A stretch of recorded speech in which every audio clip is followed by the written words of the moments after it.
Diyos ng Kalbaryo, Panginoon.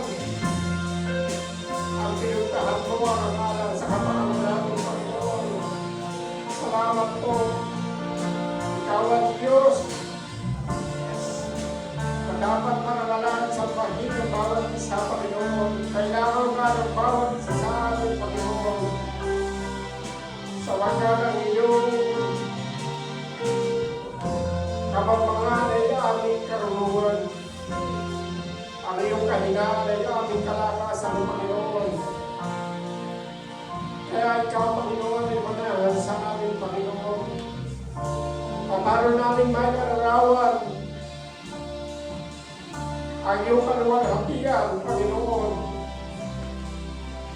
Kung ang iyong kapampangan ay karunungan ng iyong mga anak at ang iyong kahinaan ay kalakasan namin. Paano ka namin ba nanarawan, Panginoon, kung gaano ka kapangyarihan, kung gaano ka katalino, kung paano mo nilikha ang mundong ito, Panginoon, kung paano mo nilikha inanyuan ang langit, na doon ay dadalhin mo kami, Panginoon, na kung paano ka sinasamba sa langit, niluluhuran at pinupuri, na sinasabi ng mga anghel, na iyong mga ginawang ministro, Panginoon, ikaw ay manal. Araw-gabi binabanggit, araw-gabi ikaw ay manal, ikaw ay dakila, ikaw ay makapangyarihan. Salamat, Panginoon. Gawa sa umaga ito ay bahaginan mo kami ng iyong kapagpagan. Upang ang karunungan mo, Panginoon, ang kabangbangan mo'y maging karunungan namin, Panginoon. Upang ang buhay na nais mo sa iyong mga anak sa lugar na ito ay marating namin, Panginoon. Ang buhay na karapat-dapat sa rapture sa iyong pagdating, Panginoon, bago dumating, Panginoon, ang Antikristo, Panginoon. Sapagat kukunin mo kami, Panginoon, dadalhin mo kami sa iyong piling. Dalangin po namin, Panginoon, dalawin mo sa umagang ito ng iyong mensahe ay makuha namin, Panginoon, sa buhay ng bawat isa. Salamat. Tinatanaw namin sa umagang ito na kami ay hayag at lantad sa iyong paligid. Walang nalilihim, Panginoon. Kilala mo ang iyong mga anak. Dalangin po namin at kinilos ang iyong Santong Espiritu sa umagang ito. Lahat ng nalulungkot, lahat ng may kabigatan, dalangin ko po, Panginoon, na ito'y masolusyonan lahat ng may sakit, karamdaman, lahat ng may problema, Panginoon. Palitan mo ng kapayapaan. Palitan mo, Panginoon, ng kaligayahan, Panginoon. Sapagkat sinabi ng iyong salita, walang bagay na manhirap sa iyo. Pinupuri namin at tinadakila ang iyong pangalan sa tanging pangalan ng ating Panginoon Jesus. Amen and amen.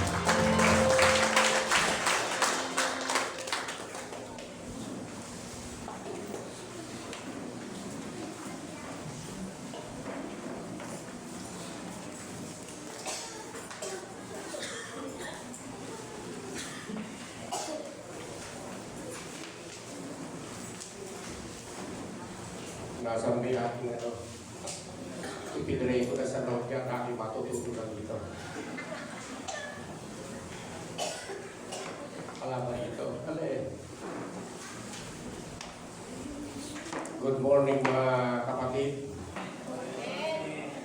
Parang papunta na ako sa tunay.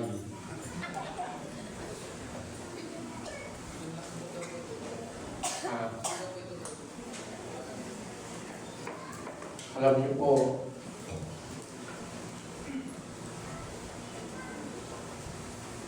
ano ba sasabihin ko?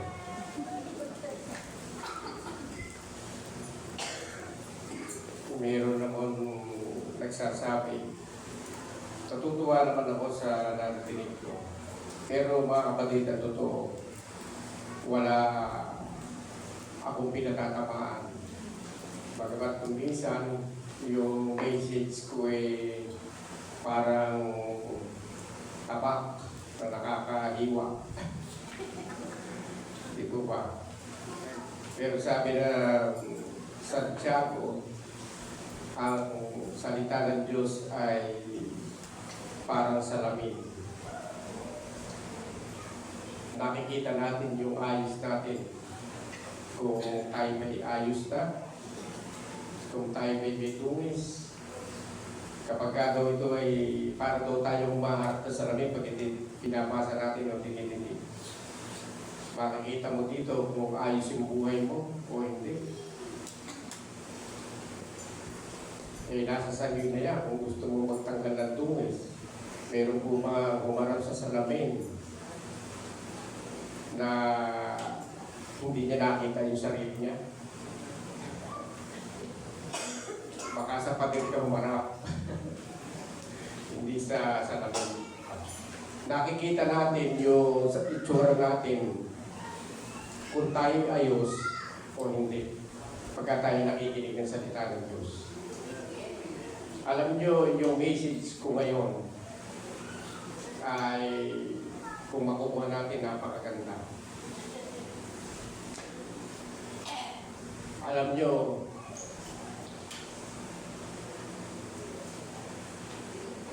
ay hindi pa rin tututok.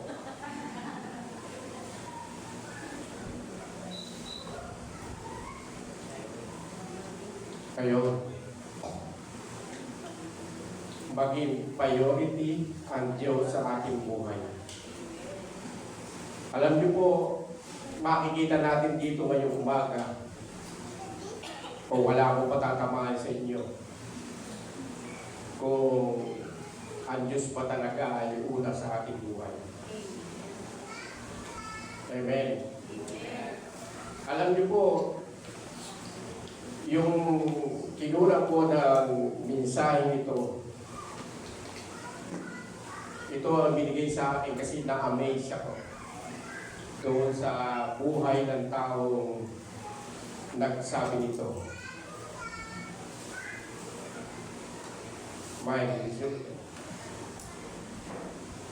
Ano po ang sabi dito sa mga ngaral?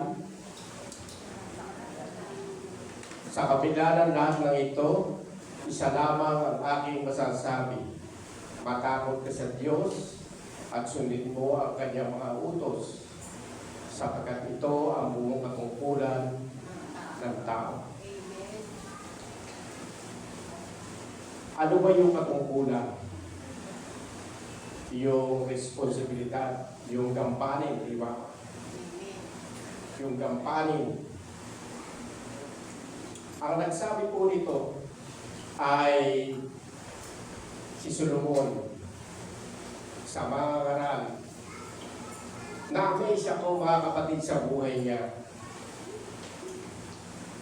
Sapagkat isipin mo naman mga kapatid, kasi noong araw, kung pwede kang mag-asawa ng 1,000.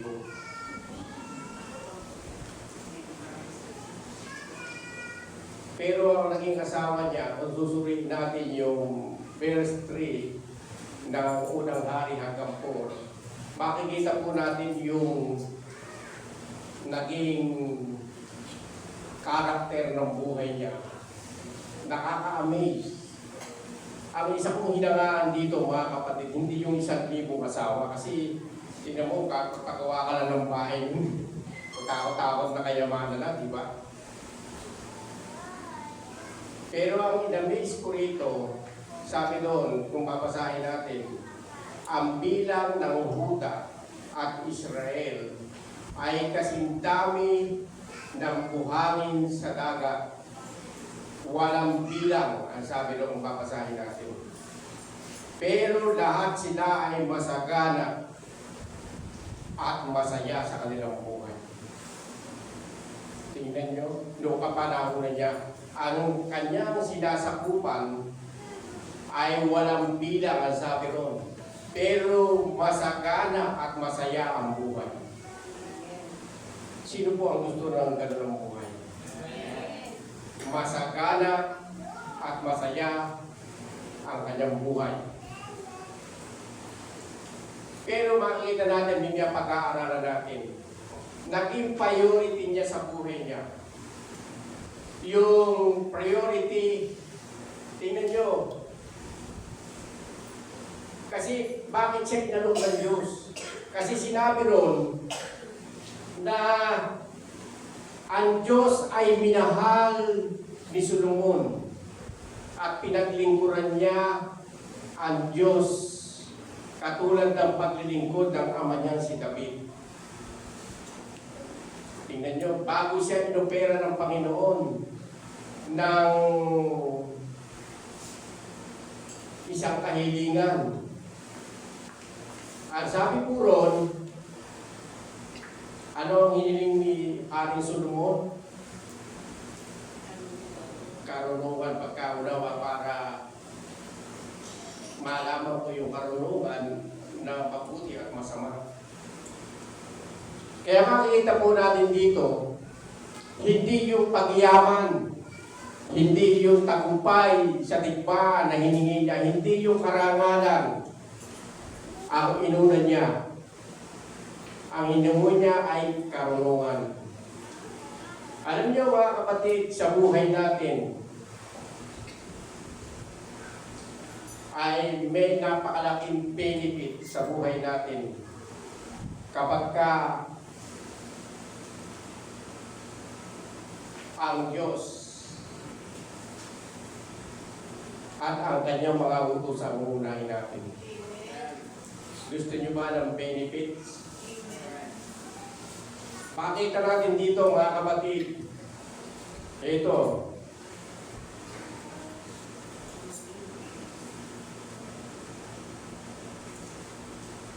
Sa nakuha mo bang Micah?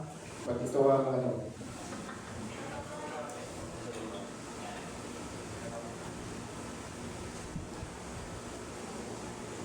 Hindi yung kasunod. Parang hindi pumasok ata. Yung Matthew chapter 6 verse 33. Dito ko na lang iyan. Kaya, sabi dito, ngunit higit sa lahat ay bigyang halaga ninyo ang kaharian ng Diyos at ang pamumuhay ng ayon sa kanyang kalooban. At ibibigay niya sa inyo ang lahat ng mga bagay na ito. Alam niyo po, sabi dito, higit sa lahat, ibig sabihin, una, maging priority yung mga bagay, bigyang halaga ang kaharian ng Diyos at mamuhay ng ayon sa kanyang kalooban. Mga kapatid, yung verse na ito ay, kung sasabihin natin ay gasgas na. Pero ang totoo, mahirap ipabuhay ito. Bulayin yung mabuti. Makikita natin mamaya. Kasi mga kapatid, yung verse na ito, hindi basta-basta magkakaroon ka nito. Kailangan mo ng panahon. kailangan mo ng sakripisyo. Kailangan mo, mga kapatid, ng mahabang panahon sa buhay mo para magkaroon ka nito.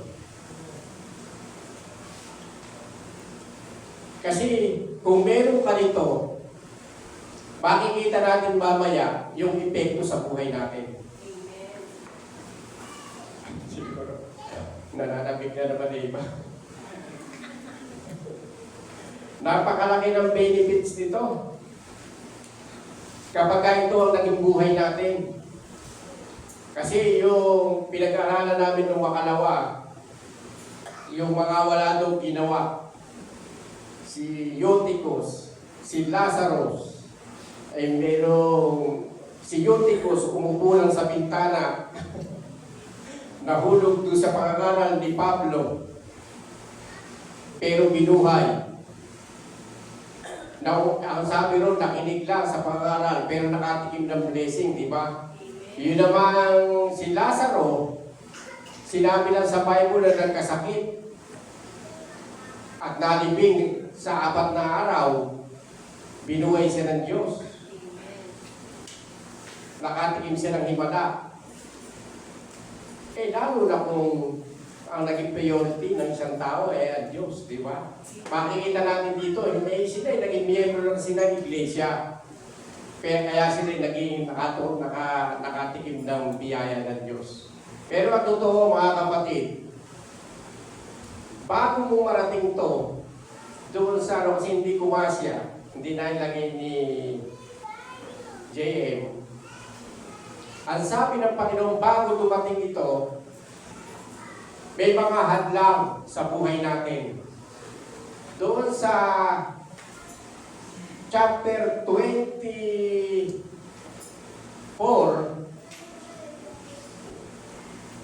sa chapter 24, kabisado ko naman, sabi doon, hindi kayo makapaglilingkod sa dalawang Panginoon. Hindi kayo makapaglilingkod sa kayamanan at sa Diyos, sabi niya, sa mga kayamanan at sa Diyos. Hindi kayo makapaglilingkod sa dalawang Panginoon. Sabi niya, dahil pawawalang halaga niyo ang isa at iibigin ang isa. Mamahalin niyo ang isa at kamumuhian niyo ang isa. Alam niyo mga kapatid, at sabi ng Panginoon, huwag kayong mag-alala, sabi niya, huwag magulibihanan ng inyong puso. Hindi matakot mga, sabi niya, huwag kayong mag-alala sa inyong kakanin at iinumin. Hindi baga ang mga ibon, sabi niya ron, nakapanood ko ito sa chapter 20, verse 24 hanggang 34, hindi baga nyo alam, sabi niya, ang mga ibon, hindi sila naghahasik o umaani o nagpakakamalik, pero pinakakain sila ng Ama nyo, Ama natin sa langit na araw-araw. At ang sabi po niya, makikita natin dito, ito ang talagang wala namang ginagawa. Hindi naman natin silang miyembro. Pero pinakakain ng Ama. Kumisan nga, nabulay ko. Ginawa lang yung mga ibon para pamahalaan natin, pero para success pa yung buhay nila. Hindi ka naman nakakakita ng ibon, nakaabang doon sa kapwa ibon na nangihingi, di ba? Lagi silang masigla. Kasi nung araw, nahuhuli ko ng ibon. Alam niyo po ba, dahil ang pagkain siguro dito kagawin organic, ala silang natutulog lang sila nang nakagano sa hapunan. Pero nakakaiglip sila. Wala silang puga. Pero alam niyo po, bakit sila nakakatagal ng pakakao sa kinakain nila yung pinakakain ng Panginoon, organic. Kasi yung buka ng mga puno ang kinakain nila. Mga kapatid, kung iyon ay binubuhay ito ng Panginoon, eh paano pa tayo? Amen? Tapos ang sabi ron, nakalulungkot ka mga kapatid. Kapag ka pupunta ka ng bayan, napakaraming kinukulang sa pagkain, di ba? Pumasok ka ng inasal, makikita mo. yung bakulangan, makikita mo. Alam nyo, yung pumapasok ng inasal. At ito pa, ang sabi ng Panginoon, kung yung damo sa parang ay iginagatong sa kalan, pero pinararamdam ng Panginoon, eh di lalo na kayo, sabi niya. Binanggit niya doon si Solomon, sabi niya, kahit na si Solomon nung panahon niya pinakamayaman, pero hindi nakapaggayak ng mga halaman na ito. Pero pinagamitan ng iyong Ama sa langit, eh di gaano na kayo? Sino mga kapatid ang nanonood dun sa Romeo Katakutan?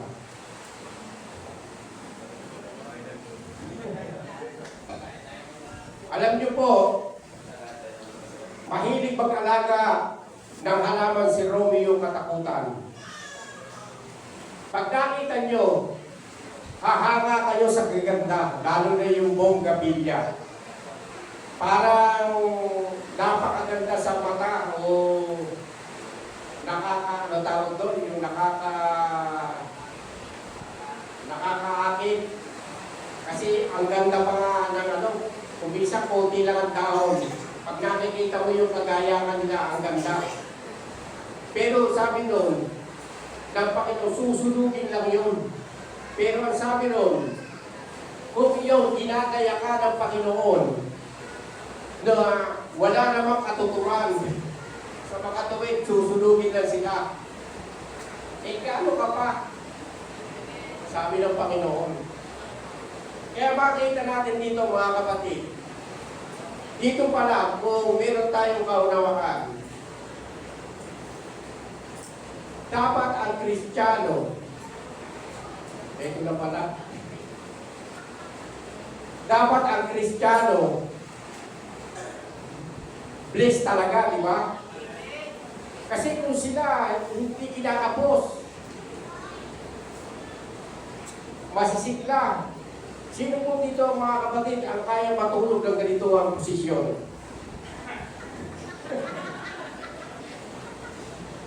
Hindi natin kaya, di ba? Pero yung ibo, kahit patataba sila, ang liit ng paa nila. Pero ganoon na sila matulog. Bakit? Kasi yung katawan nila masigla. At wala kang makikita mga kapatid. Nalulungkot ka ako kung minsan. Lalo na yung tayo yung suot natin dapat laging presentable. Di ba? Kasi kung gano'ng kaganda yung ginayak nila, gano'n ang plano ng Diyos, mahigit pa yung plano ng Diyos kasi halaman lang sila na susunugin. Amen? Pero ikaw, anak niya, napupuri sa langit. Dadalhin sa kanyang piling, dapat. Alam nyo, ang plano ng Diyos, sabi doon, kung sila'y pinararamta ng Diyos, dapat ganun yung buhay natin, ganun yung hindi tayo luluko-luko o malata dahil wala kang inulam. Wala kang nakain. Di mo ba? Pero sabi ng Panginoon, yung unahin nyo muna, yung kanyang kaharian, sabi niya, pag sumikapan nyo sa lahat, ay yung unahin ito. Alam niyo ba mga kapatid, kumisan, ang nagiging hatang sa atin, yung inuuna yung talagang paghanap ng makakain at may susunod. Kapag ka ang isang Kristiyano mga kapatid ay hindi nagbabasa ng salita ng Diyos araw-araw, makikita niyo mamaya paano natin makuha yung yung ganitong buhay. Alam nyo, maraming tao, mga kapatid, ang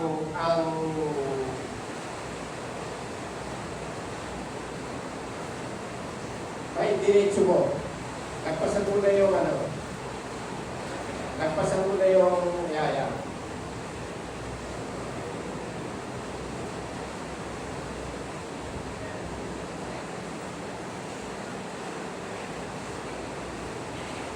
Ito, sabi ng Panginoon doon, yung hindi tayo makapaglilingkod sa dalawang Panginoon. Dun sa una. Kapag inuna natin yung mga pangangailangan natin sa buhay natin, ano ang sabi doon? Ang mga nagnanasang yumaman ay nahuhulog sa tukso at nasisilo ng bitag ng masasama. At ang lahat ng hanganin na nagtutulak sa kanila sa kamatayan at kapahamakan, sapagkat ang pag-ibig sa salapi ay ugat ng lahat ng kasamaan.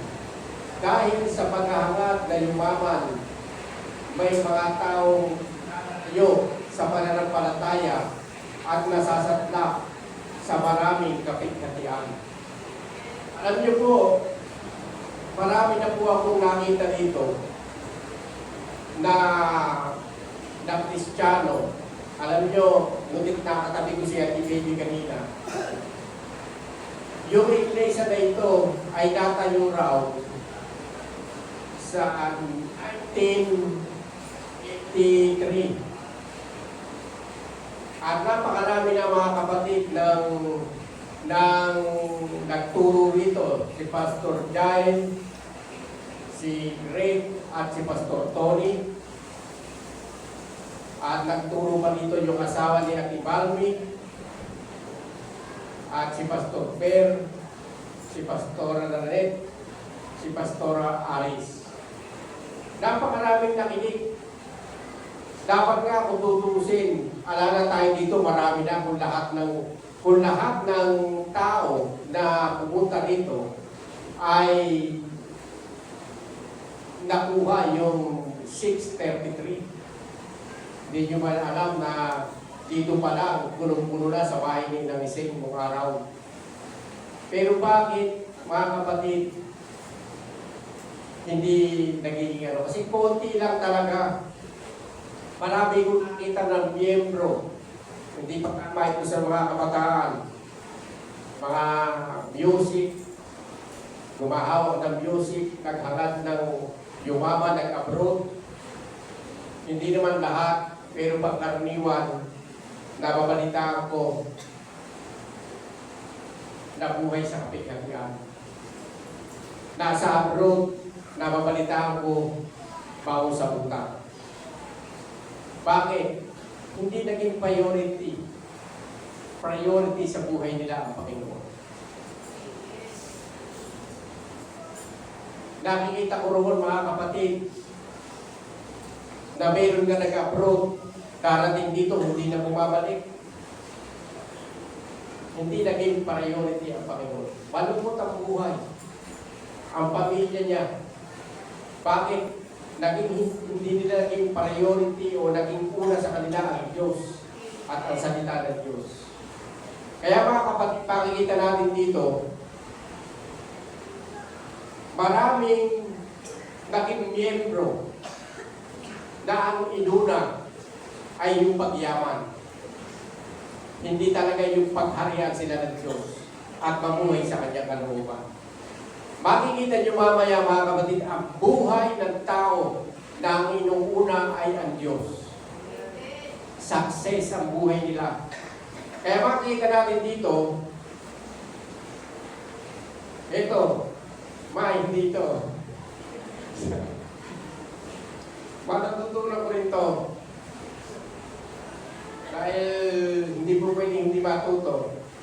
Hindi po ata nakopya. Doon sa Hoseas. Sa Hoseas, tingnan niyo po. Nanipol ang aking bayan dahil sa kamangmangan, sapagkat inaghuli ninyo ang karunungan, itinakwil ko rin kayo bilang pari. At dahil inalimutan ninyo ang kautusan ng inyong Diyos, kalilimutan ko rin ang inyong mga anak. Yung nagtatakwil, yung tumatalikod, yung kinakalimutan ng Diyos at ang kanyang salita. Kung babasahin po natin ang karanasan ng mga Israelita, kaya po nabigo yung buhay nila, ay hindi naging una sa buhay nila ang Diyos. Nakukuha niyo po ba? Maraming nagninegosyo na mga Kristiyano dahil naging una sa kanila yung pagkita ng pera, hindi talaga yung pagharian at hanapin ang kalooban ng Diyos. Hindi naging success. Unang-una na mga kapatid, ako, nung hindi ang priority ko ay ang Panginoon, ang bigat ng buhay ko. Nagsasaka ako mga kapatid ng 7 hektarya kasi ang pangarap ko, yung maging mayaman. Kapag ka mayaman ako ko, saka ako maglilingkod sa Diyos. Pero hindi pala dapat mga kapatid, dapat muna unahin ng Diyos. Amen? Nararamdaman ko, pagod lang ako, pero hindi ako mayaman. Kasi ginagawa kong araw ay gabi. Yung mga anak ko, walang kontrol. Bakit? Kasi sabi ng Panginoon, kaya siguro yung mga anak ko, babanggitin ko na, kaya siguro yung mga anak ko hindi ko masyadong kaalagaan dahil yun ang inuna ko. Yung pagyaman. Pero nakita ko po mga kapatid, yung kabiguan ng buhay, yung kahirapan. Maraming ako tatanawin. Pero ngayon, makikita mo yung buhay na nagbibigay ng paron, yung unang Panginoon, magiging ano ba yung attract? Yung nakakakuha ng pansin, di ba? Yung nakakakuha ng pansin, yung gusto kang gayahin. Alam mo, pagka kasi yung buhay natin ay sinusunod natin ng Panginoon. Yun, pero pagka ang Panginoon ay kinalimutan natin, hindi naging una sa buhay natin. Nung araw, napakahirap maka-attract yung buhay ko. Saan ka ba naman nakakita ng sumasamba rito? Ang utang, 300,000. Kasi, hindi ko priority noon, hindi ko inuuna ang Diyos. May tumutubong 5%. May tumutubo. Ngayon, wala nang tumutubo. Pwede magpatubo pero hindi. Nagpapahiram na lang. Amen? Kaya makita natin dito mga kapatid, yung buhay na nakinig dito, hindi lang ako, marami mga kapatid, dapat puno na tayo dito eh. Pero kung nakuha yung nauna nila, makikita natin dito kung ano yung benepisyo, benefits na inuuna ang Panginoon. Makita natin dito, yung sunod, mind. Sabi dito, kaya pinag-iingat tayo ng Panginoon sa mga Kristiyano, sinasabi ito, mag-ingat kayo na huwag kayong malulong sa labis na pagsasaya, paglalasing at matulog ang inyong isip sa mga alalahanin sa buhay na ito. Kung hindi, ay bigla kayong aabutan ng araw na iyon. Sa ibang salin, yung pagdating ng Panginoon, sabi niya, huwag kayo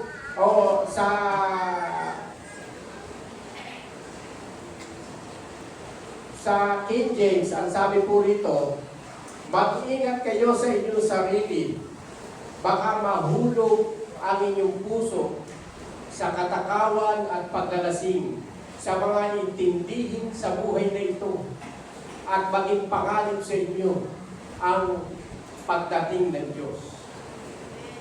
Alam nyo, huwag daw nating hayaan ang ating puso o ang ating sarili na malulong o maging, ano ba yung malulong? Yung maging happy muna yung ganitong buhay.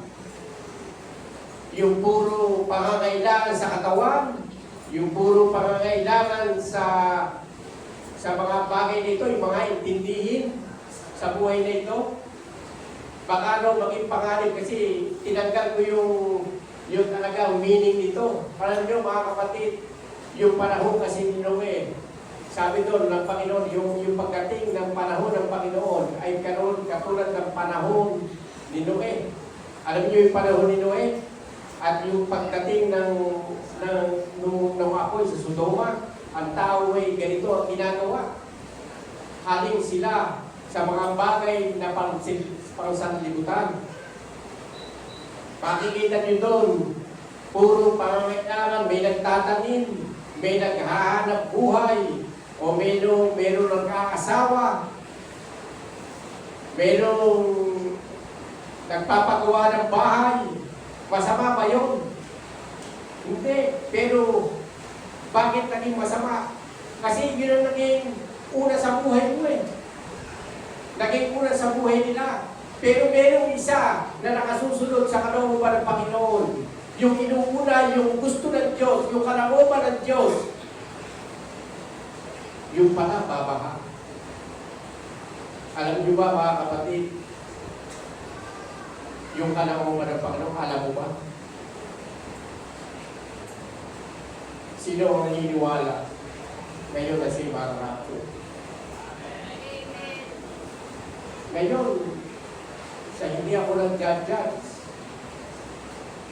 mas may nakalala pa dito, meron dito, na wala sa puso niya, yung rapture.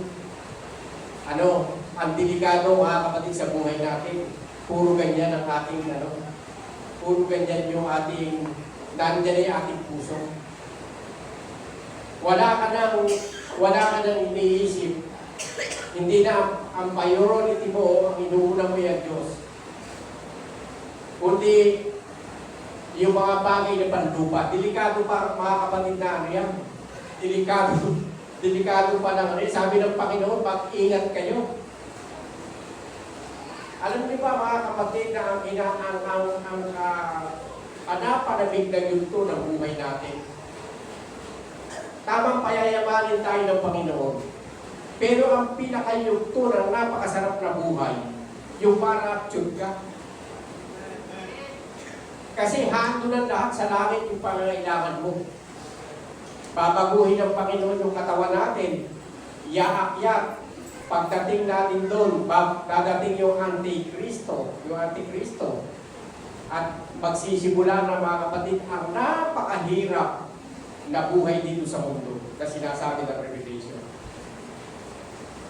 Pagka dumating na Antichrist, magiging isang gobyerno ito. Parami ng parami ang mga crisis. Pag binasa mo ang Revelation, kapag ka naiiwan ka sa rapture, para ka nang lumubog sa tubig, Noe. Kasi hindi biro ang magiging buhay natin. Kaya mga kapatid, sinabi ni Jesus yan, ang nasain natin ay yung balak natin sa araw-araw ng buhay natin.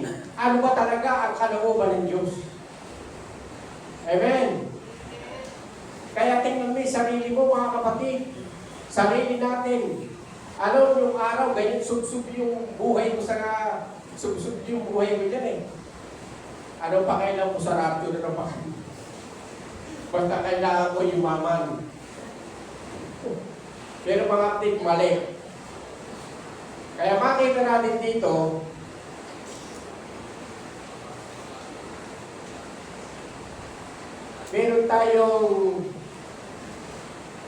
meron po tayong dapat may diretso. Diretso mo.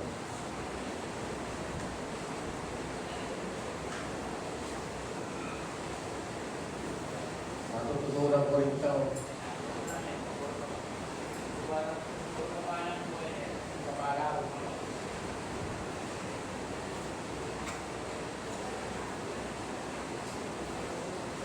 Tingnan nyo mga kapatid, para marating natin mga kapatid ito yung pamamaraan. Para marating natin yung buhay na inuuna ang Panginoon. Meron ako ibibigay sa inyo mga kapatid na tatlong kapamaraanan. Magkaroon tayo ng kakuntentuhan sa ating buhay. Yan ang una natin dapat gawin. Magkaroon tayo ng kakuntentuhan. Kasi pagka wala tayong content, hindi tayo contento sa buhay natin, hindi natin mabibigyan ng kaprasong panahon ang Diyos sa araw-araw ng buhay natin. Maaaring magaya natin ang reliyon. Ting Sunday, handito tayo. Tumisan pa nga ang reliyon, dalawang cases ang kanilang fellowship, di ba? Pero tingnan natin dito mga kapatid. Sabi dito, tingnan nyo, magkaroon tayo ng kakuntentuhan.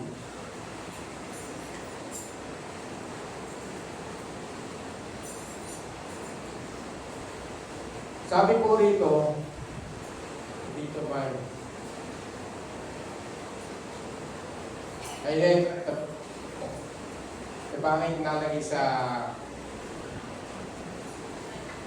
katulayan may malaking pakinabang sa reliyon kung ang tao'y marunong masiyahan.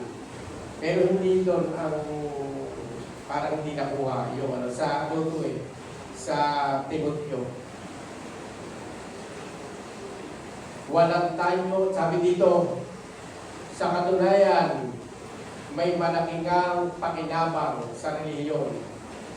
Kung ang tao'y marunong masiyahan, wala tayong dinalang anuman sa sanlibutan at wala rin tayong madadalang anuman pag-alis dito. Kaya dapat tayong masiyahan kung tayo may pagkain at pananamit. Tingnan niyo po, dapat daw tayo mayroong kakuntentuhan. Kaya nga sabi ni Pablo, siya may sulat nito kay Timoteo. Ang sabi po sa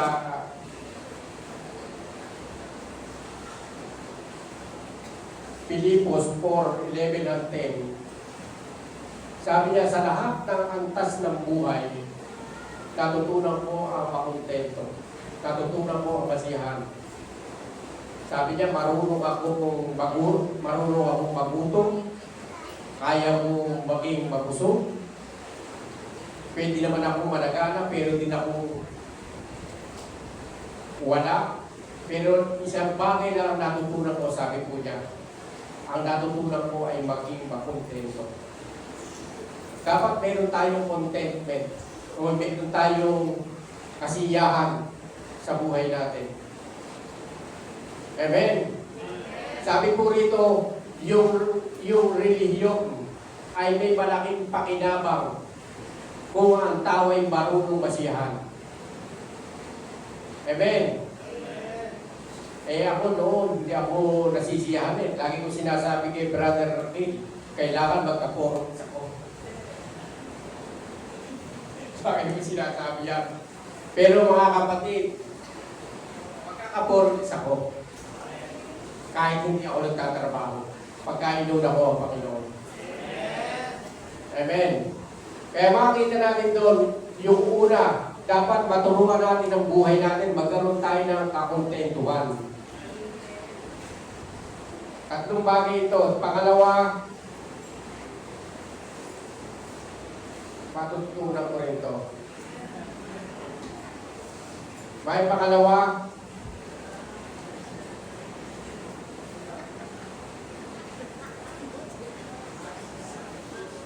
pagsakripisyo. Ayan. Dapat marunong tayo magsakripisyo. Kapag tayo ay meron yan, ang sabi po rito, ngunit dahil kay Kristo, ang mga bagay na pinahalagang ko noon ay itinuring kong walang kabuluhan ngayon. Oo, itinuring kong walang kabuluhan ang lahat ng bagay bilang kapalit ng lalong mahalaga ang pagkakilala kay Kristo Jesus na aking Panginoon. Ang lahat ng bagay ay ipinalagay kong walang kabuluhan at itinuring kong basura, makatampo ko lamang si Kristo. Tingnan nyo yung kahalagahan ng kanyang pagkilala. Pagkilala sa Diyos, sabi niya, meron siyang isinakripisyo. Yung mga bagay na sa kanya mahalaga ay itinuring niyang suma lang o basura. Alam niyo mga kapatid, may mga pangarap tayo. Alam ko may mga pangarap tayo. Pero hindi dapat din ang unahin natin. Ang ang unahin natin ay yung pakilala natin ang Panginoon sa ating buhay. Nakukuha niyo ba yung sinabi ng Panginoon, yung parabola ng Panginoon, yung talinhaga? Nakalagay po ito sa Matthew chapter 13, verse 44 hanggang 46. Ang sabi po roon, ang kaharian ng Diyos ay katulad ng isang taong naghahanap ng kayamanan. Nakasumpong siya sa bukid ng isang kayamanan. Umuwi siya, sabi roon, ipinagbili ang lahat ng kanyang tinatangkilik at binili ang bukid na yon. Merong nangangalakal, sabi doon, nakakita siya ng isang mahalagang hiyas. Sabi doon, umuwi siya at binili ang alahas na yon. Ibig sabihin, pinahalagahan natin, ipinahalagahan niya ng mga bagay na dating nasa kanya. Pinapahalagahan niya. Yung nakita niya kayamanan yun, yung karunungan, yung kaalaman sa Panginoon. Amen. Alam niyo po ba na itong topic natin, bago natin makuha yung tayo pagharian ng Panginoon, parang ito mga kapatid ay yung kaya babanggitin ko sa ano. Kaya makikita natin dito, sabi ni Pablo, yung mga bagay na dapat ay sa akin ay dating mahalaga, ay itinuring ko walang katuturan.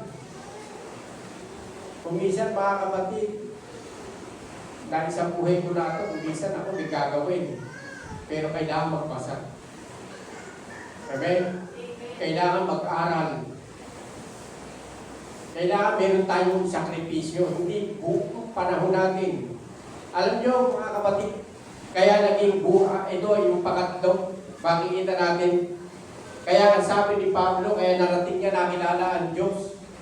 Sabi niya, meron siyang sinakripisyo, yung mga bagay na dati niyong sa kanya mahalaga, siguro yung mga pangarap.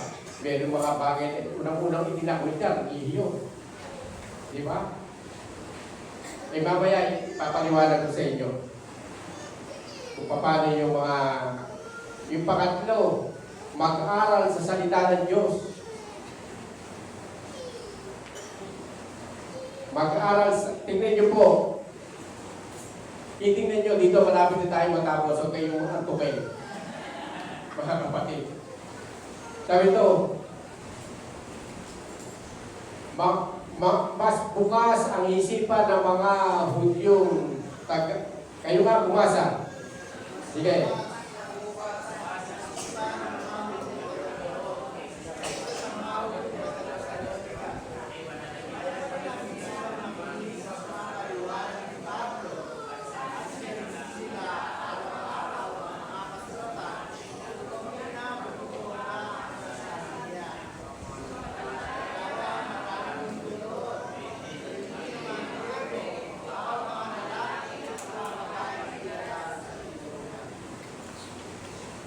Tingnan niyo po dito. Nag-aral sila, sabi niya, masikap. Kasi mababaw itong nakuha namin, sabi dun sa King James, naging parangal ang buhay nila dahil masikap nilang sinasaliksik ang salita ng Diyos. At inaalam ko totoo ang pangaral nila Pablo. Naging masipag sila. Naging masikap. Ano ba yung masikap? Naging masipag sila. binabasa nila yung araw-araw. Sa King James, sabi ron, naging marangal yung kanilang buhay sapagkat binabasa nila araw-araw o sinasaliksik ang kasulatan. Ano ang sabi doon? Kaya maraming sumampalataya. Diba? Doon sa sumampalataya, maraming Hudyo doon. Gayon din ang mga Grego, pawang mga lalaki at mga babae kilala sa lipunan. Alam nyo, ganito lang ang ibig kong sabihin. Yung tatlong binigay kong halimbawa. Para lang kurso yan. Tingnan nyo si Rusiel at si Ren. Sino kumukuha ng kurso nito? Si JM. Diba? Meron yung kurso nila, kumisan 4 years. Alam nyo, pagka hindi po pwedeng marami kang pangarap, kailangan isa lang, meron kang uunahin. Bakit mo gustong ng kurso na yan, si Michelle, ito yung dalawa na ito, nasa si Kim. Tingnan nyo po, kasi pagka ikaw ay natapos, pagka naka-uniform ka na, di ba nakakahanga, di ba? Kasi pag nakikita mo, hanga ako dun sa mga tinatawag na yung, tawag doon? Professional. Pagka kasi ikaw ay professional, pagkahando sa posisyon mo, narating mo na dahil doon nakapagsakripisyo mo kasi. Di ba? Ang inubos mo dyan, hindi lang pera, panahon. Pag-aaral, di ba? Na dinig ko nga nung nagpapaaral si Kumaring Lin, ito mga baka din na ibibenta nila, di ba? Yung sinasabi ko kanina, marunong yung sinasabi ni Pablo, makuha lang yung karunungan, yung mga bagay na dati mo pinahalagaan ay nagiging walang mahalaga para makuha mo lang yung hinahangat mo. Ganon din sa Panginoon, may mga bagay tayong dapat sakripisyo. Pero pag nakuha mo na, nakuha mo na, ay katulad dito, sabi dito, naging marangal yung kanilang buhay. Ano ba ibig sabihin ng naging marangal? Naging, pwedeng ipagmalaki, di ba? Pwedeng gayahin, di ba? Kaya maraming nanampalataya, pwedeng gayahin. Sabi, naging marangal ang buhay nila. Alam niyo, pagka si Renz ay naging pulis na yan, naka na yan, may tama na, nakasuot na yung talaga pampulis niya. Yung may sok-sok pang baril yan tinan mo, nakaka-amaze, di ba? Si Rusiel, pag nakita mo yan natapos, di ba? May uniform sila. Alam mo, ganoon din sa buhay natin. Kapag ka po, pero yun ay pinaghirapan. Di po ba? Nagbigay ng panahon yan. Yung sinasabi ko 3 halimbawa.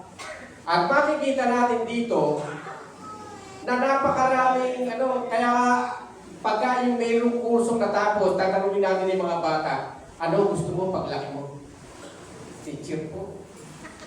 Pulis po. Bakit? Kasi kapag ka narating mo na yung posisyon na yun, makikita natin yung kanilang narating, may magandang patutunguhan sa kanilang buhay. Hado na yung susweldo sila ng malaki. May mga benefits pa yan, may mga SS, di ba? Papunta na yung kaginhawa sa buhay. Pero mga kapatid, ganun na sa buhay natin. At ang una, makita na yung kahangaan sila. Makikita natin yung buhay na kapag nakikita ko nga yung naging professional, parang iba ang dating sa akin. Kasi kaya sila nakasuot ng gano'n, may malaking dahilan. meron silang ginawang naging priority o naging una sa kanila. Ginawa lang nila lahat para marating yun. Ganun din sa buhay natin, mga kapatid. Kaya tingnan nyo, nung narating nila, naging marangal yung buhay nila. Kaya pagka yung buhay natin, sinasaliksik natin, narating natin yung kalooban ng Diyos, nalaman natin sa buhay natin yung kalooban ng Diyos. Naghahari na ang Diyos sa buhay natin. Makikita ng tigmundo yung buhay na hinahanap nila sa atin. Kaya makikita natin dito, mga kapatid, yung benefits kapag ka natapos ka na. Ito na, mga kapatid, yung reward kapag ka ang Diyos na ang naghahari sa buhay mo. Ang Diyos na ang nasusunod sa buhay mo. Ito na yung reward. Tingnan nyo kung gusto nyo ito sa buhay nyo. Sabi rito, ito po si Haring Solomon, sabi niya, at sinabi sa kanya, at hindi ka humig para sa iyo sarili na mahabang buhay o kayamanan o katanyagan ng iyong o kamatayan ng iyong kaaway, kundi ang hiniling mo'y karunungan, kumilala ng mabuti at masama. Bibigay ko sa iyo ang hiniling mo. Bibigyan kita ng karunungan na walang kapantay, maging sa mga nauna o sa mga susunod sa iyo. Ibibigay ko rin sa iyo ang mga bagay na hindi mo hiningi, kayamanan at karangalan, hindi mapapantayan ng sinumang hari sa buong buhay mo. At kung mabubuhay ka ayon sa aking kalooban, kung susundin mo ang aking mga batas at mga utos, tulad ng ginawa ng iyong amang si David, pagkakalooban pa kita ng mahabang buhay. Tingnan nyo, naging priority, mga kapatid, ni Haring Solomon, yung karunungan, yung talagang mabigyan niya ng kaluguran. Kaya makikita natin dito, napakaraming na-amaze, napakaraming humanga sa buhay ni Haring Solomon. Noong katanyagan niya, nakikita, alam niyo ba, kung pag-aaralan po natin yung buhay ni Solomon, siya na ang pinakamayaman ng panahon niya na hari. At bawat hari, bawat reyna, gustong makita yung katanyagan ni Haring Solomon. Bakit? Sabi nyo, may benefits, mga kapatid. Gusto nyo ba, mga kapatid? Kaya makikita natin, mga kapatid, sa buhay natin. Kapag ka ang una sa buhay natin ay ang Panginoon, sigurado, hindi ka, ano tawag doon? Hindi ka ordinary. Amen? Hindi ka magiging ordinary sa buhay na ito. Magiging una ka. Ito na ako magtatapos, mga kapatid, sa isang verse na ito. Baka kayo naiinip na. Ito, mga kapatid, basahin nyo.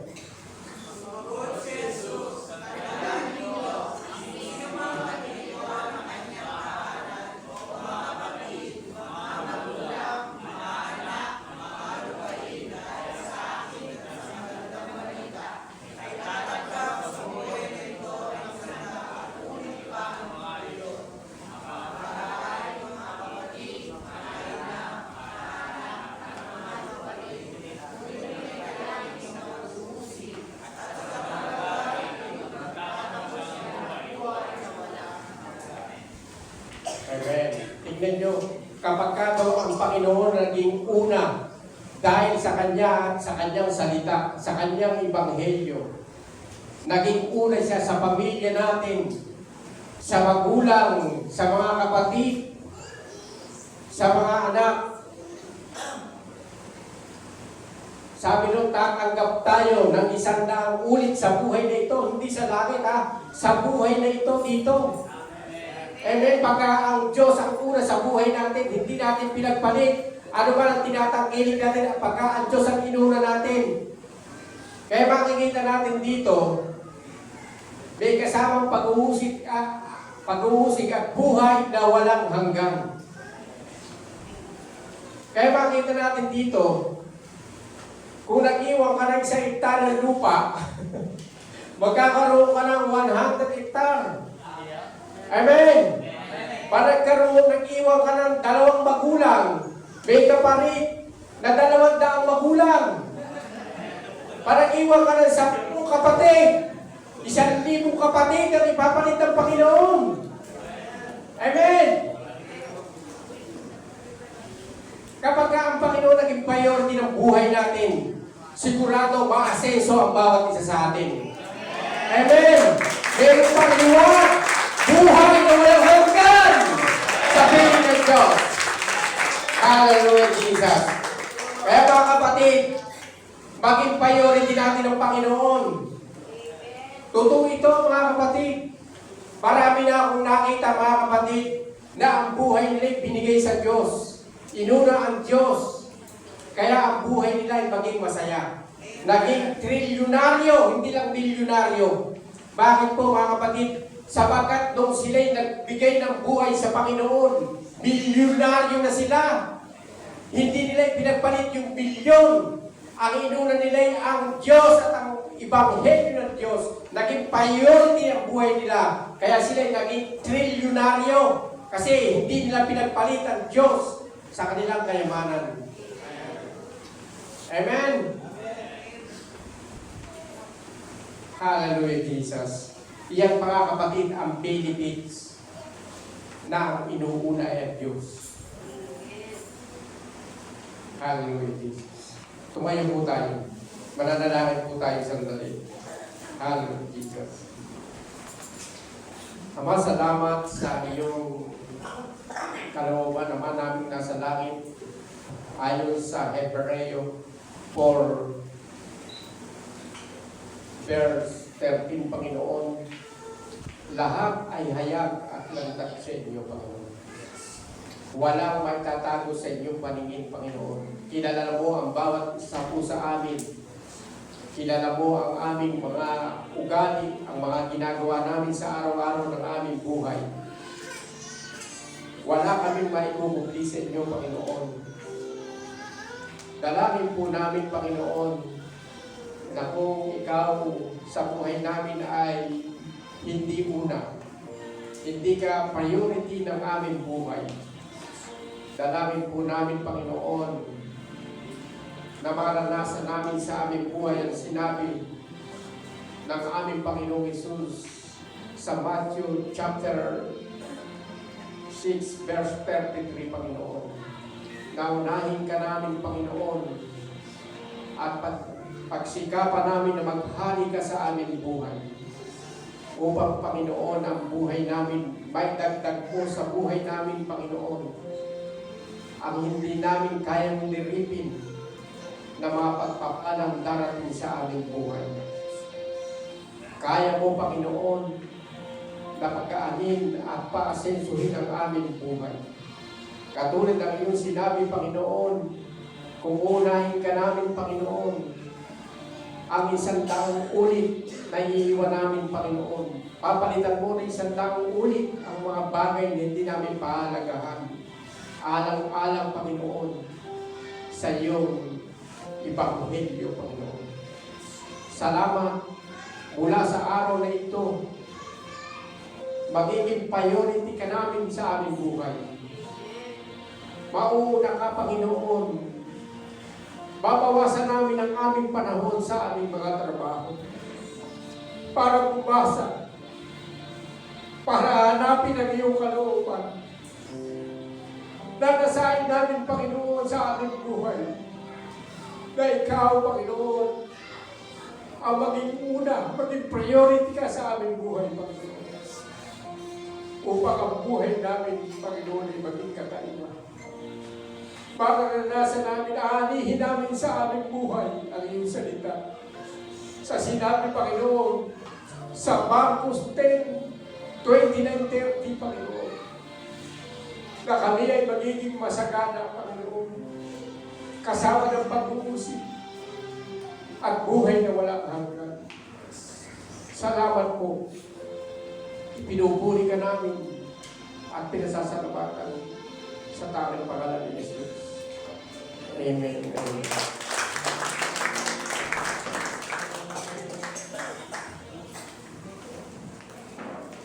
Maupo po muna tayo. Kasi kaya Larry. Tunay po, kapag ang Diyos ang inuna natin sa ating buhay, kailan ba na hindi tayo magiging huli sa Panginoon? Tayo din po ay patuloy na magiging priority sa Kanya. Naranasan ko po yung ako po ay sumunod sa katulad ni Larry, ganoon din po yung aking gustong mangyari na rin. Sabi, pagkakakumayaman na rin ako. Saka ako susunod sa Panginoon. Sabi lang sa akin ni Kuya Pastor Hill, hindi ikaw mangyayari. Hindi na ikaw mangyayari. Mamamatay ka na ikaw, hindi mangyayari yun. Kasi nga po ay yung bang kaisipan na pag ikaw ay naglingkod na sa Panginoon, yung dati ganun po kasi yung nung araw, pagka naglingkod siya sa Panginoon, okay lang na nahihirapan ka, no? Lalakad ka ng malayo, okay lang. Tapos yung bang para bang sa tingin ng tao, sa tingin ng relihiyon, ang relihiyon po kasi binula tayo, na kapag mahirap ang buhay natin, mas malapit tayo sa Diyos. Yung bang masyadong sakripisyo mo, mas malapit ka sa Diyos. Ganun po yung minulat sa atin ng relihiyon. Pero nang basahin natin ang Bible, hindi po pala yun ang plano ng Diyos sa ating buhay. At ako po ay sumunod sa Panginoon. 10 taon na nga po ako dito. Hindi naman po ibig sabihin na iwan mo yung iyong magulang, mga kapatid. Yung bang literal na iiwan mo talaga, ibig sabihin naman ay ang Diyos ang priority mo sa buhay mo. Kasi totoo naman, nung ang Diyos ang naging priority ko sa buhay ko, marami akong naging magulang dito. Talagang isig. Paano? Grabe po ang paglilingkod din ng isig sa akin. Nung ako po yung nakatira sa kanila. Lalo na nung nabubuhay pa si Tata na kasi, papunta pa lang ako, natanong pa lang ako tatanong, Isig! Si Pastor, pakainin mo! Ganun na po kagad. Tapos ay kaningin ng isig, Pastor, kumain ka na, huwag mong tanongin, pagluto mo! Ganun kagad, yan, na-appreciate ko po yan. Lalo na sa teacher, maaga lang tayong iniwan. Pagbaba ng polo dito, polo ko, hubad lang ako. Pagdating ng church, planchado. Dahil marami ko naging magulang sa paglingkod natin sa Panginoon. Marami ko naging kapatid dito, talaga mga supportive na kung bakit hanggang ngayon ay tayong lahat ay may ginagamit ng Panginoon. Sama-sama tayo na umuunlad sa Panginoon sapagkat sa ating lahat na naririto na pumili na i-priority ang Diyos sa ating buhay. Lalo kung na-appreciate yung kabutihan ng Diyos nung umuulan ng malakas dahil napagawa natin yung second floor. Kasi kung yung ulang malakas na yun, iniisip ko, tumutulog po na muna dyan. Kala na natin may umiiyak na sa taas. Di ba na-appreciate po natin yung kabutihan po ng Panginoon sa lahat, sa anumang panahon ang nangyari. Ay tayo pong lahat, ang Diyos ay mayroong magandang plano po sa atin talaga. Kailangan alam lang po natin ang priority ng ating buhay. Ang ating Panginoong Diyos. Yung ating communion po tayo.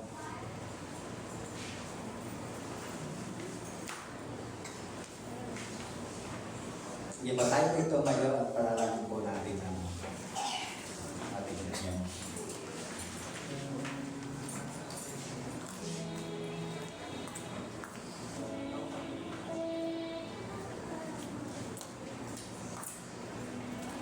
Amang Diyos, marami pong salamat sa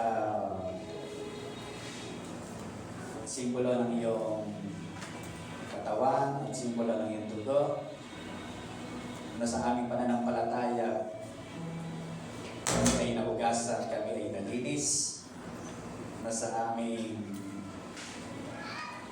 aming pananampalataya sa bubog mong katawan kami ay mayroong kagalingan. Salamat po sa lahat ng ito at sakripisyo para sa amin. Tuloy po inaalala namin ang iyong pagmamahal sa simbolo ng iyong dugo, ang katas ng ubas, at simbolo ng iyong katawan ng tinapay sa pangalan ng Jesus.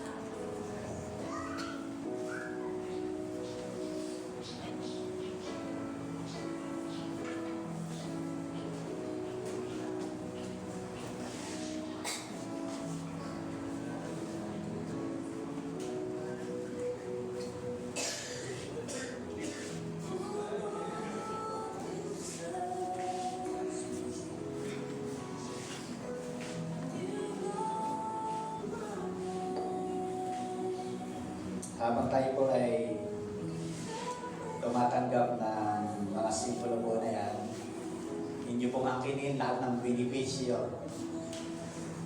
na ginawa ng Panginoon Jesus para sa atin. Lahat ng hampas, hagupit na nakikita niyo na yan sa ating video, hampas yan, hagupit yan para sa ating kagalingan, ang sabi ng salita ng Diyos. Lahat ng dugo na dumadanak sa kanyang katawan, iyan ay paglilinis sa ating mga kasalanan na tayo na ng palataya sa Kanya. Lahat na kanyang paghihirap, ang sakripisyo, yung lahat po na ginawa ng Panginoon na sakripisyo para sa atin, ay para sa benepisyo ng lahat ng nanampalataya sa Kanya.